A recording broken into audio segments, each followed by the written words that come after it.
With 7 main saga installments, an anthology movie, and numerous television releases and animated spin-offs, Star Wars is undoubtedly one of the biggest Hollywood properties ever.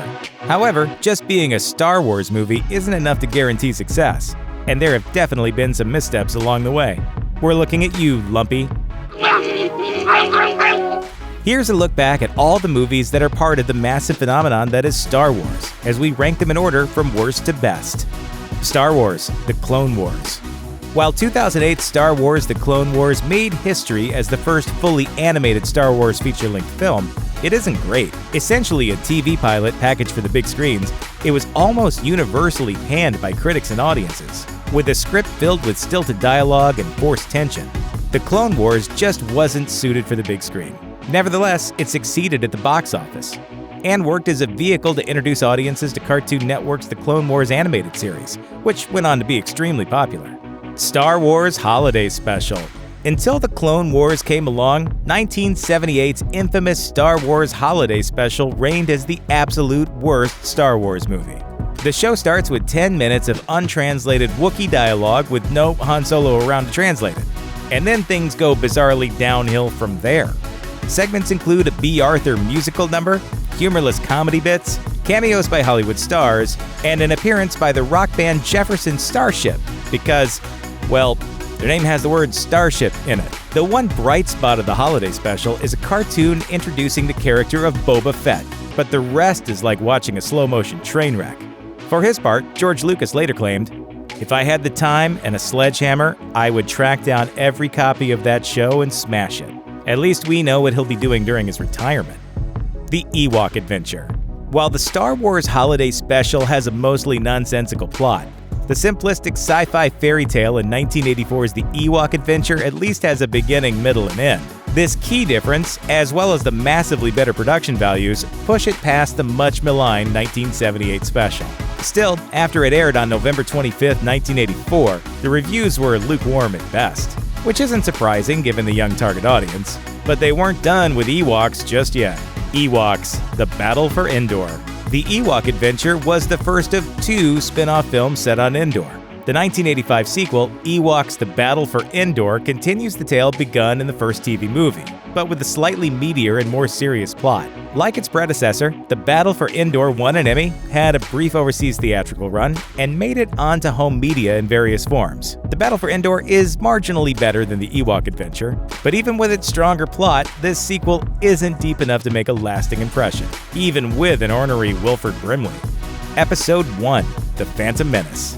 In 1999, the hype surrounding the new Star Wars prequel trilogy was off the charts. Unfortunately, Episode 1, The Phantom Menace, was a complete letdown, even for many of the young fans it was geared towards. Did George Lucas really think that kids would want to watch a movie about embargoes, taxation, and political intrigue? While visually impressive, The Phantom Menace gets lost in its own narrative, and that's even before Jar Jar Binks shows up. Don't do that again. There are a few saving graces in The Phantom Menace. Namely, Ian McDermott's performance as Palpatine, just about everything with Darth Maul, and the battle on Naboo are bright spots in an otherwise pretty dull movie. It's not the bottom of the barrel, but The Phantom Menace is clearly the worst of the main Skywalker saga films so far. Episode 2: Attack of the Clones. Following The Phantom Menace, fans crossed their fingers that Lucas could manage to pull things together for the next installment. If there's one thing we can say for Attack of the Clones, it's that it's better than The Phantom Menace. It has some of the more entertaining action sequences seen thus far in the entire saga. The fight between Obi-Wan and Jango Fett on Kamino and the later battle scene on Geonosis are wonderful examples of action done right. But even with all those positives, what really hurts this movie more than anything is the awful dialogue. You could even call it unbelievably bad, but only if you haven't seen The Phantom Menace. Also, this scene of Anakin riding a cow-shaped watermelon didn't help one bit. Episode 3: Revenge of the Sith. A modern rewatch of Revenge of the Sith allows its good points to shine through, without being clouded by the hate that was associated with the prequels back during its initial release. To start with, the film is much darker than most of the other Star Wars films, being first in the saga to garner a well-deserved PG-13 rating. Many of those dark moments, like Order 66 and the Jedi Purge, are surprisingly brutal. Additionally, the lightsaber battles in Revenge of the Sith are more exciting and better choreographed than any that came before. Paired with John Williams' amazing score, the battles between Obi-Wan and Anakin and between Yoda and Sidious are some of the most impressive in the entire franchise. As the third film in a trilogy, Sith also ties up Anakin's arc with his transformation to Vader. Yes, it suffers from the same rough dialogue and overacting as the rest of the prequels, but Revenge of the Sith stands solidly as the best of that series. Episode 6: Return of the Jedi. Yes, Return of the Jedi is a classic, and fans who grew up with the original films don't like to admit many of its faults. But that doesn't mean those faults don't exist. The most glaring of those has to be the Endor section, at least where the Ewoks are involved. And while Han's rescue at the beginning of the film is very enjoyable, especially the comic relief provided by Han's blindness, the Tatooine scene tends to drag on a little too long. Although many fans felt a little cheated by the rehashing of the Death Star plot, the space battle around the Death Star turned out to be one of the best in the history of the franchise. And you can't argue too hard against the story's closure, especially watching Vader come full circle and regain his humanity. At the end of the day, Return of the Jedi is a solid, enjoyable, and flawed part of the Star Wars saga, no matter which version you're watching. Rogue One, a Star Wars story. Rogue One stands mostly on its own merits. It doesn't rely on too many familiar characters and allows Disney and Lucasfilm to explore new stories in the galaxy that don't revolve around the Skywalker family and their pals. At its heart, Rogue One is a war movie, not a typical Star Wars space opera. It's filled with great action sequences and a cast of supporting characters that you actually start to care about. Additionally, it gives us yet another believable and strong female hero in Jyn Erso. On the negative side, some of the dialogue is clunky, and the CGI used to create Grand Moff Tarkin and Princess Leia ventures into Uncanny Valley more than once. That said, these are mostly minor issues with what is overall a very solid Star Wars film. Episode 7: The Force Awakens. When Lucasfilm and Disney first announced plans for a new Star Wars trilogy, fans were apprehensive that we'd get another run of prequels. Thankfully, the producers and director J.J. Abrams pulled out all the stops, resulting in one of the best movies in the entire saga. There's no question that The Force Awakens justifies the hype. It appeals to fans old and new alike. The new characters are all excellent additions to the franchise.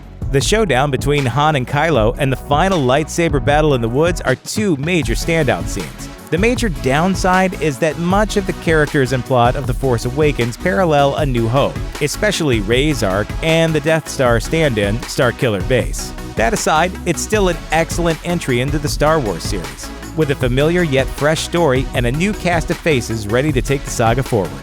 Episode 8: The Last Jedi.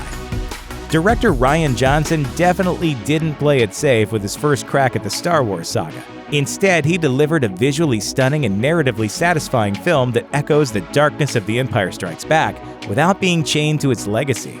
Although The Last Jedi has earned almost universal critical acclaim, it isn't a perfect movie. Some of the subplots could have done with some trimming down, and several of the more comedic moments were jarring. That said, the movie also provides excellent character development and absolutely jaw-dropping action scenes, which help make up for its shortcomings. Episode 5: The Empire Strikes Back.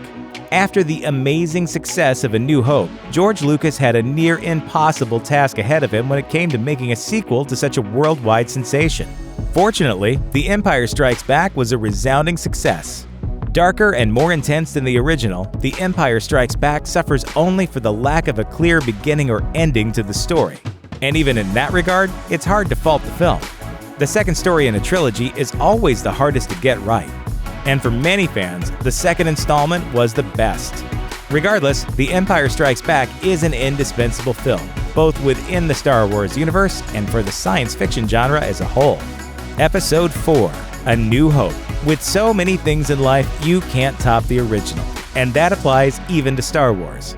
Ever since its theatrical release 4 decades ago, A New Hope has reigned supreme as the best Star Wars movie. This isn't just nostalgia talking. A New Hope broke ground in so many ways and still stands up to a critical viewing today. While at its heart, A New Hope is a traditional underdog tale of good versus evil, the way that George Lucas tells this story in the framework of a galaxy far, far away made cinematic history. Never before had a science fiction film been approached with the grimy and aged look that Star Wars had. And Lucas's team brought new model making and photographic advances to the movie industry with their work on A New Hope. Beyond the historic significance of the film, the original Star Wars is a great movie in terms of story, pacing, and action. Not only is A New Hope the best movie in the Star Wars franchise, it still stands as one of the best films of all time. Thanks for watching. Click the looper icon to subscribe to our YouTube channel. Plus, check out all this cool stuff we know you'll love too.